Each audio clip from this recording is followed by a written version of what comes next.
హరే కృష్ణ ఆత్మబంధువులకు ఈరోజు మనం మన కంటికి సంబంధించినటువంటి జాగ్రత్తల గురించి తెలుసుకుందాం. చాలా మంది చిన్నపిల్లల నుంచి పెద్దవాళ్ళ వరకు చాలా కంటికి సంబంధించిన సమస్యలు ఎక్కువైపోతున్నాయి.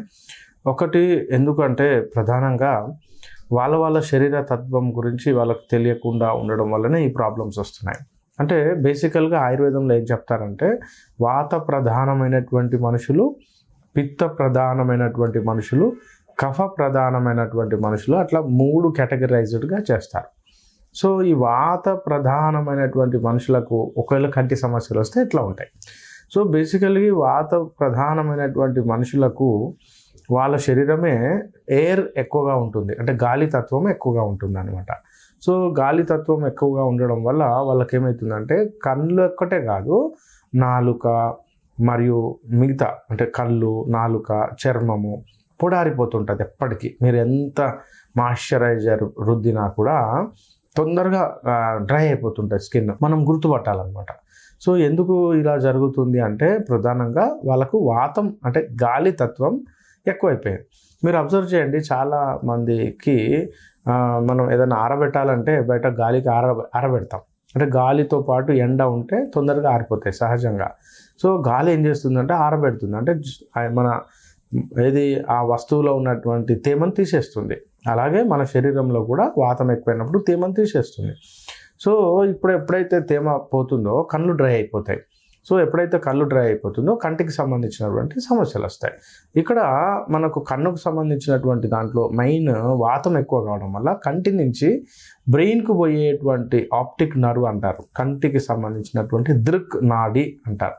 ఈ దృక్ నాడి ఎండిపోవడం లేదా డ్రై కావడం లేదా సిగ్నల్ పాస్ చేసేటువంటి శక్తి తగ్గిపోవడం, దానివల్ల చాలామందికి కంటి ముందు పువ్వులాగా కనబడడం, మస్కలాగా కనబడడం, ఫ్యాన్ లాగా తిరగడం, అప్పుడప్పుడు ఇట్లా ఏదో పురుగులు తిరుగుతున్నట్టుగా ఇట్లా వాళ్ళకు కనబడుతూ ఉంటుంది, తెలుస్తూ ఉంటుంది. ఇది మెయిన్ ప్రాబ్లం ఏంటంటే వాతము ఎక్కువ కావడం వల్ల. అది వాత ప్రధానమైనటువంటి వ్యక్తులకు. ఇక్కడ మనం ఏం చేయాలి ఇట్లాంటి పరిస్థితులు వస్తే?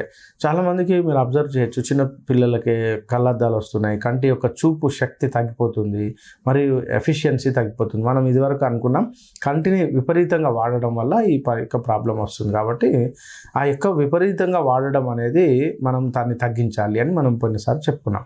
ఈసారి మరి ఏం చేస్తే బెస్ట్? సో వాత ప్రధానంగా ఉన్నటువంటి వ్యక్తులు ఒరిజినల్ అంటే నువ్వుల నూనె, గానుగ నుంచి వచ్చినటువంటి నువ్వుల నూనెను ఎవ్రీడే మార్నింగ్ కానీ ఈవినింగ్ కానీ, బేసికల్గా చాలామందికి మార్నింగ్ వీలు పడకపోవచ్చు, ఈవినింగ్ కొంచెం పడుకునే ముందు అరికాళ్ళకు, అంటే పాదాలకు, కాళ్ళకు, చేతులకు మరియు ఒంటి నిండా కనుక ఒక మినిమం ఒక 50 grams వరకు రుద్దుకుంటే ఏమవుతుందంటే వాతం తగ్గిపోతుంది అన్నమాట. స్కిన్ ద్వారా ఆయిల్ నరిష్మెంట్ ఇస్తుంది. ఇది ప్రధానంగా చేయాలి. రెండవది ఏం చేయాలంటే మనం నెయ్యి, ఏదైనా శుద్ధమైనటువంటి నెయ్యిని కళ్ళల్లో వేసుకోవాలి. అది వేడిగా ఉండకూడదు, చల్లగా ఉండాలి. అది చల్లగా ఉంటే గడ్డ కట్టినట్టుగా ఉంటుంది కాబట్టి లైట్గా లిక్విడ్గా చేసి వేడిగా తగ్గినప్పుడు కంట్లో రోజు అంటే కంటి యొక్క డ్రైనెస్ తగ్గేంత వరకు 2-3 చుక్కలు నెయ్యి వేయాలి. మూడవది ఏంటంటే కళ్ళను మనం కళ్ళద్దాల నుంచి ఎలా ప్రొటెక్ట్ తీసుకోవాలి. బేసికల్గా మనకు తెలుసు న్యూట్రిషన్ డెఫిషియన్సీ వల్లనే కంటికి సంబంధించిన ఎఫెక్ట్స్ వస్తాయి. చాలామంది పిల్లలకు కానీ పెద్దవాళ్ళకి కానీ ఈ మెయిన్ న్యూట్రిషన్ డెఫిషియన్సీ ఏంటంటే విటమిన్ ఏ డెఫిషియన్సీ రావడం వల్ల ఈ ప్రధానంగా సమస్య వస్తుంది. విటమిన్ ఏ ఉన్నటువంటి సప్లిమెంట్స్, మొలకెత్తినటువంటి పప్పులు అంటే బొబ్బర్లు కానీ పెసర్లు కానీ మొలకల్లాగా తీసుకోవడం వల్ల డైరెక్ట్ విటమిన్ ఏ అందుతుంది. మళ్ళీ దాన్ని వేయించడం కానీ ఉడకబెట్టడం కానీ చేయకూడదు, పచ్చిదే తీసుకోవాలి. రెండోది విటమిన్ ఏ ఎక్కువగా ఉన్నటువంటిది పచ్చి కొబ్బరికాయ. పచ్చి కొబ్బరి ఖచ్చితంగా రోజు ఒక ముక్క, ఫ్రెష్ది అయితే ఇంకా మంచి శ్రేష్టం, ఒక చిన్న ముక్క కొంచెం బెల్లం రెగ్యులర్గా కనుక ప్రాక్టీస్ చేస్తే మనకు విటమిన్ ఏ రావడానికి అవకాశం ఉంది. మూడవది క్యారెట్స్ లాంటి కెరటినైజ్డ్ వస్తువులు అంటారు, అంటే కలర్ఫుల్గా ఉండేటువంటి ఫుడ్స్. చాలా మనం అంటే వాటిలో tomato is the best method అనమాట. టమాటో స్లైసెస్ పచ్చిగా తీసుకోవడం లేదా టమాటో స్లైసెస్ కంటి మీద వేసుకుంటే కూడా కొంచెం రిలాక్సేషన్ వస్తుంది. సో క్యారెట్ను కరకర నమిలి తినాలి తప్ప జ్యూస్ లాగా కాకుండా మనం తీసుకోవాలి.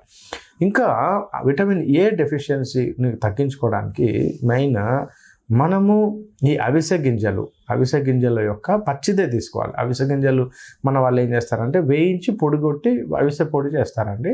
వేయించడం వల్ల దాని యొక్క గుణం పోతుంది. పచ్చిది తీసుకుంటే కొంచెం వెగటుగా ఉంటుంది, మనం తినడానికి కొంచెం కష్టంగా ఉంటుంది, వగరుగా ఉంటుంది. కానీ పచ్చిదే అవిసె తీసుకుంటే అందులో మంచి DHA, vitamin A, D, E, K అంటే ఫ్యాట్ సాల్యుబుల్ విటమిన్స్ అంటారు. ఈ ఫ్యాట్ సాల్యుబుల్ విటమిన్స్ అవిసె గింజలలో బాగా దొరుకుతాయి. ఇంకా అన్నిటికంటే మనకు అన్ని అందుబాటులో ఉన్న గుమ్మడి గింజలు కానీ, పుచ్చ గింజలు కానీ, ఇంకా చెప్పాలంటే చియా సీడ్స్, సబ్జా గింజలు, వీటన్నిటిని కలిపి మనం ఒక లడ్డు లాగా చేసుకొని ఉదయం రోజు పిల్లలకు కనుక రెగ్యులర్గా కనుక ఇవ్వగలిగితే కంటి యొక్క డ్రైనెస్ తగ్గుతుంది. ఇవి మనము ప్రధానంగా చేసుకోవాల్సినటువంటి పనులు. దీంతోపాటు పిల్లలకు మనం చెప్పాల్సింది ఏంటంటే ఐని మనం ఎక్కువగా స్ట్రెయిన్ఫుల్గా వాడడం. చాలామంది పిల్లలు ఈ మధ్యలో ట్యూబ్ లైట్స్, ఒకప్పుడు మనకు క్యాథోడ్ రే ట్యూబ్ లైట్స్ ఉండేవి. అంటే క్యాథోడ్ రే ట్యూబ్ లైట్స్ అంటే పెద్ద సైజ్ ట్యూబ్ లైట్స్ అనమాట. అవి అందులో నుంచి వచ్చేటువంటి ఎమిషన్, ఆ యొక్క ఏదైతే ట్యూబ్లైట్ యొక్క వచ్చే కిరణాలు కొంచెం కంటికి చల్లగా ఉండేటివి అనమాట. అయితే ఇప్పుడు వచ్చినటువంటి ట్యూబ్ లైట్స్ అన్నీ లేజర్ ఇంకా చెప్పాలంటే LED బల్బ్స్ తోటి చిన్న చిన్న లైట్స్ ట్యూబ్ లైట్లో పేర్చి ట్యూబ్ లైట్ లాగా తయారు చేసి ఇస్తున్నారు. ఇది కంటికి ప్రమాదం.